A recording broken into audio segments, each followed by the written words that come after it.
veer more towards midwives. I always have. But your case could be different. So, I went crazy. I have 44 questions that I wrote up before going. The questions are good to have, but it's also a lot of intuition and how you feel, if you're comfortable with them and you feel like these are people that you can trust and that have a similar vision to you then of what birth is and the whole process. So, when I was pregnant with my son, I was the same. I interviewed 2 midwives. The first one, I was like a detective almost. I had all my questions written down, and I was like, yeah, so what about this? Oh, and what about that? And her answers were great, but I didn't really feel a specific bond with her. And then the second one I interviewed, the moment she walked in, I was like, yeah, you and I, it's gonna happen. I'm a little bit of a scatterhead. Being pregnant doesn't help me in that. So my questions do not come in a specific order. So let's just go. First, you want to know if your care provider takes your insurance. Because if they don't waste your time. And if there were any services or tests that needed to be done that were not covered with my insurance. So it's always good to know beforehand what you're going to have to fork over from your own pocket. And then I asked them if they required me to take any prenatal classes. For any first-time moms, I think it's important to take a prenatal class. And also, if you're going to be with a midwife for this pregnancy and your last pregnancy was a hospital birth, then also I think it's very important because birthing at home is very, very different than birthing in a hospital. Then I wanted to know what I needed to provide for the home birth. Most of the times it's things that you already have at home, like a whole bunch of towels that you don't mind staining, then hand towels, like olive oil bottle, a witch hazel bottle, but whatever it is, just ask your health provider. Then obviously, you know, classic question, why they're a midwife, since when, what their training is, and just what brought them to doing this, because it's not just anyone that decides that they're gonna birth babies. How many clients do they take in a 4-week period? You know, that's just to know if they don't overbook, to make sure that, you know, they're going to be there at your birth. And do you have a plan B? If ever you're sick, on vacation, if you are at another birth, you know, what's the plan then? Then I asked them if they have ever missed a birth, and if so, you know, what are the details about that? If they've ever lost either a baby or a mother, and also if they explain that. I wanted to know what they bring at the birth, what medical equipment, you know, what the supplies and all that. So yeah, I wanted to know if they visit my home before the birth, which technically they should, just because sometimes they're being called at 2 o'clock in the morning, and things, you know, sometimes you need a passcode to get somewhere, or, you know, there's just, things don't look necessarily different in the dark, and it's just good for them to know the way there. What was expected of my husband and I as a pregnant couple. And I love that question. I love asking that question because it's interesting the answers you get. Just try it out. Ask them and see what answer is given to you. I asked them if they required us to read or watch or listen to anything specific. wanted to know if there were any recommendations for prenatal nutrition in general. Every case is specific, but still, just as general guidelines, what they had to say. And what were their thoughts of a client, refusing certain standard prenatal testing? For example, ultrasounds, blood sugar testing, vaginal checks, things like that. Some of these things are just standard requirements, and if you have any issues with any of them, it's good to address that beforehand, especially if you don't, let's say you don't want to have vaginal checks every visit, and it just so happens that this care provider, you feel really comfortable with them and they answer all your questions in a way that you like, but then they just, want to check you every time. Yeah, it's good to know beforehand. And then just asking them what tests do they require that are, there's no going around them for them. These are tests that are very important. What do they do if you have gestational diabetes?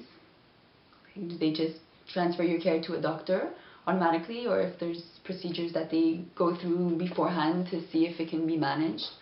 Also with GBS, Group B strep, if you test positive for that. Also, if they need to transfer your care. What are their transfer rates also? And it's good to know whatever rate they give you. It's good, ask them if it's all of the transfers, or if it's if it's transfers that happen only in birth, or if it's also the transfers that happen beforehand because they end up discovering that you're having twins, or the baby is breech, or whatever it might be that by law they have to transfer your care.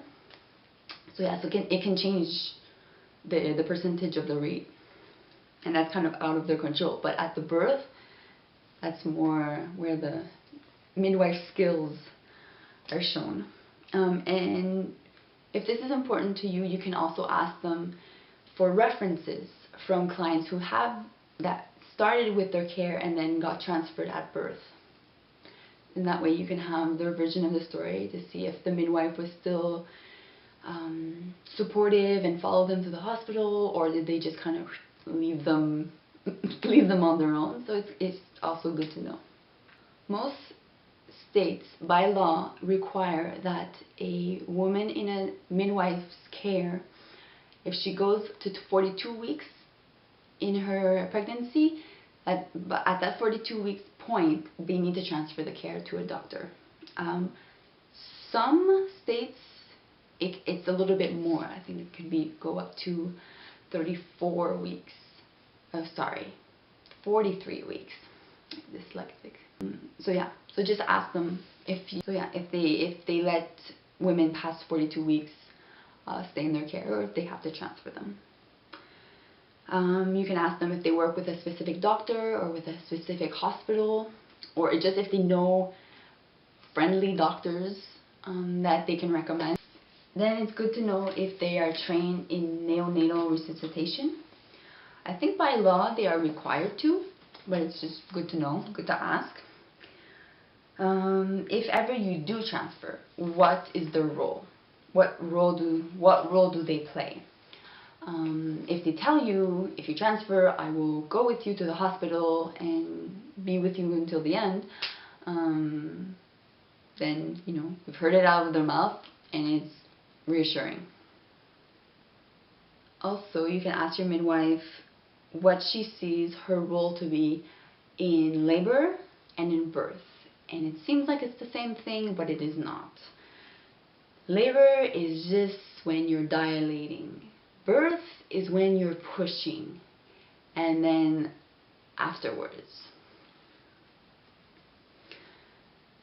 It's two completely different phases of the whole process of birth, and so the role could be very different.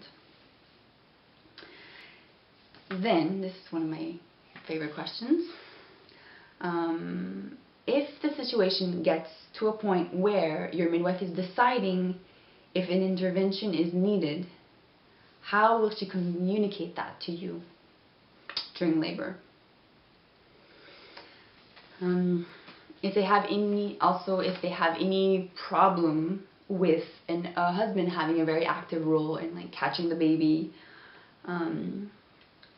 yeah, if they're comfortable with that. 2 questions ago I said that was my favorite question. It's not really, I lied. This one is my favorite question. But that's because I've gone through this before. I wouldn't have asked this question the first time around. So, does your midwife have any issues with leaving a laboring mother alone until she calls them? Or another way to say it, like, would your midwife be comfortable with sitting in another room while the mom does it on her own, as long as she feels comfortable? Yeah. You still there? Okay. We're almost done.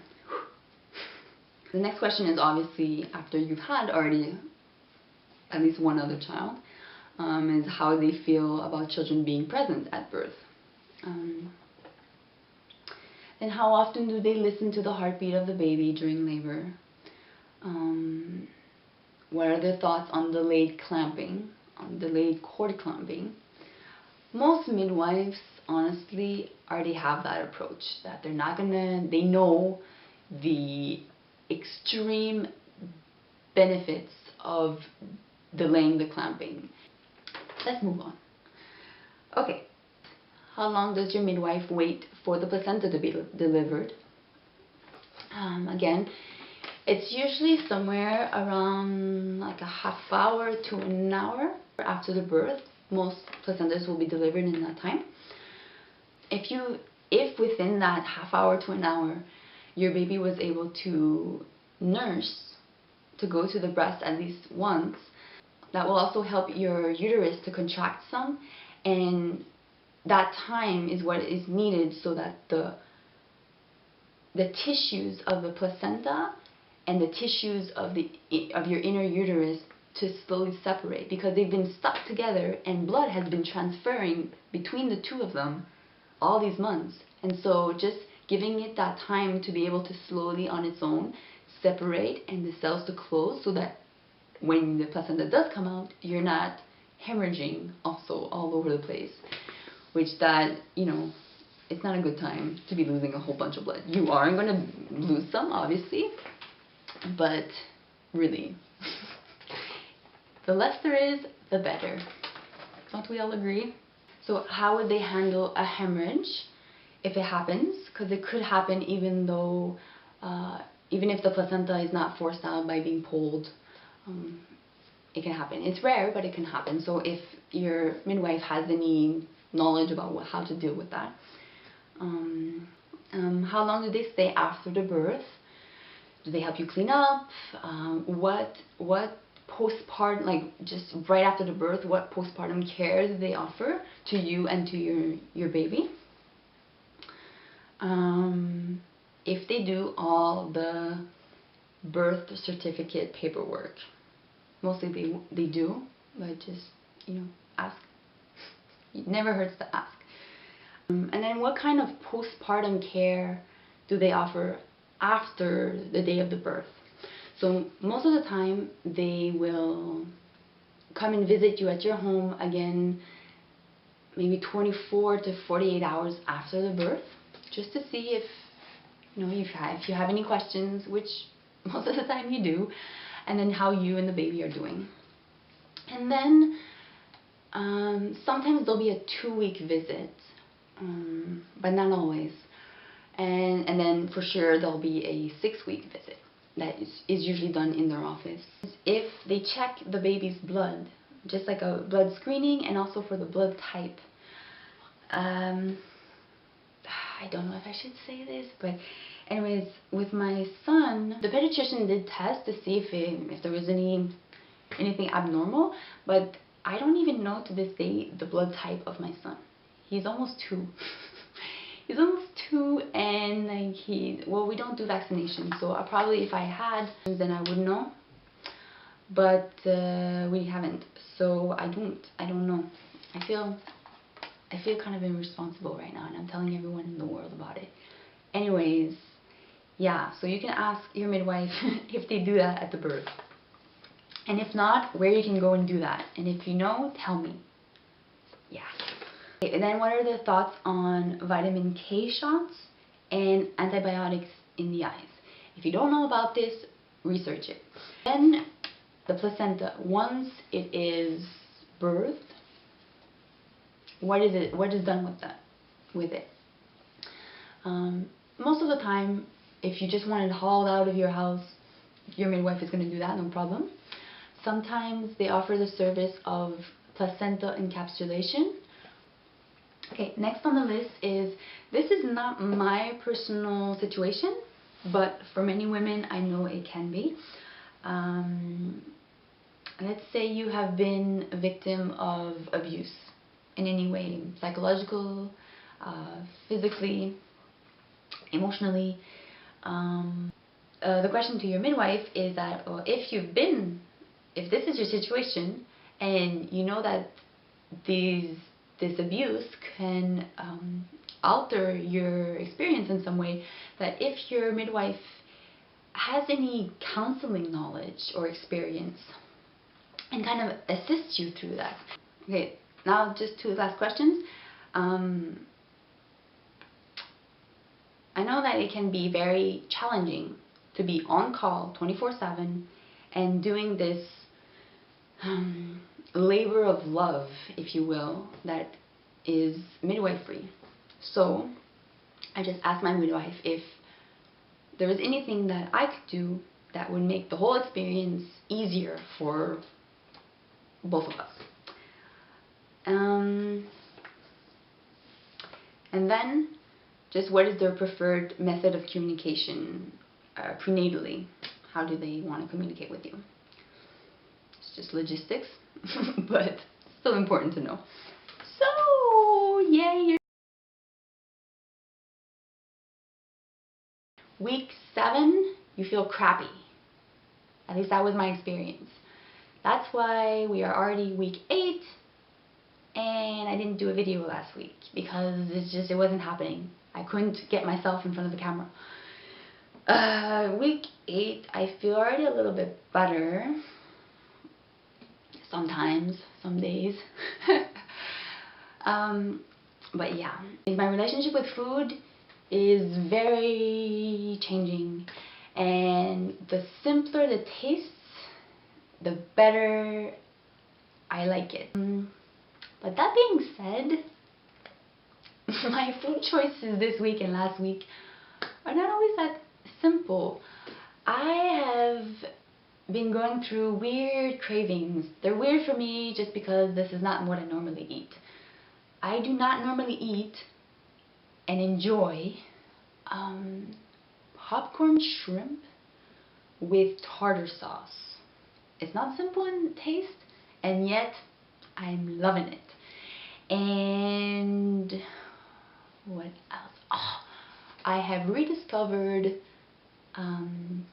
turkey sandwich meat, or cold meat. I loved that when I was a child, and I haven't eaten that in years because, yeah, I have been a vegetarian and I'm eating all these meats, all this flesh, but that is what my body is craving. And the other thing that really helps me is bubble water, like Perrier water or Peregrino, or there's a couple out there, but yeah. So I take the bubble water and I mix it with juice. And this week it's orange juice, cranberry juice, and then the bubble water. Yeah, it's just those bubbles really help the digestion, and just it settles my stomach and it takes the nauseous feeling away. Yeah, and I'm not a fan of like Cokes and just like all these sugar carbonated drinks. So yeah, that's why I like my bubble water. And then I get to choose what flavor I want to put into it. So, yeah. I hope this helps.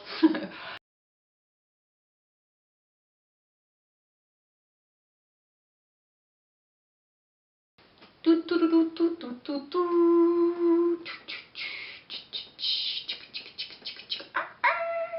seems like a lot of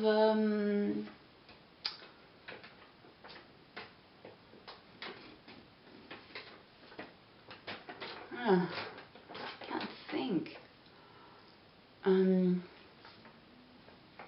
It seems like a lot of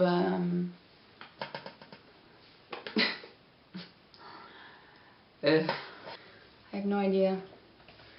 Oh, jeez.